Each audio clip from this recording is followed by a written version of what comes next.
ფსიქოლოგიურ თუ სოციალურ ეფექტზე რაც შეიძლება ქონდეს ამ ასაკის მცირეწლოვანის გამოკეტვას ასეთ სივრცეში. ძალიან კარგად აღინიშნა, რომ აი ყოველგვარი პოლიტიკური კონტექსტიდან რომ დავცალოთ და აი საერთოდ ესე რომ შევხედოთ ძალიან რა გადარეული ვიყო ახლა ამ ეგრეთ წოდებულ მთავრობაზე და იმ მხოლოდ პროფესიული ჭრილით რომ შევხედოთ ალბათ ვერ წარმომიდგენია ადამიანი რომელსაც საერთოდ არ ვიცი ღირებულებები აქვს ადამიანური არც ლიბერალური თქვა და ზუსტად ძალიან კლიშედ იყენებენ ამ სიტყვას არც მათ რა ქვია დემოკრატიული ყველაფერს რო თავი დავანებოთ ვერ წარმომიდგენია ადამიანი რომელმაც შეიძლება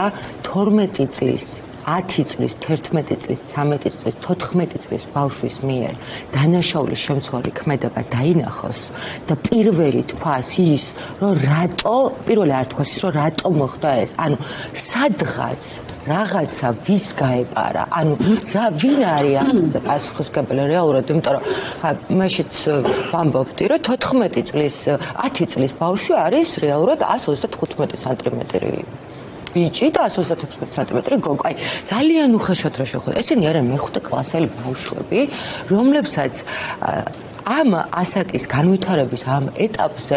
აბსოლუტურად განსხვავებული განვითარების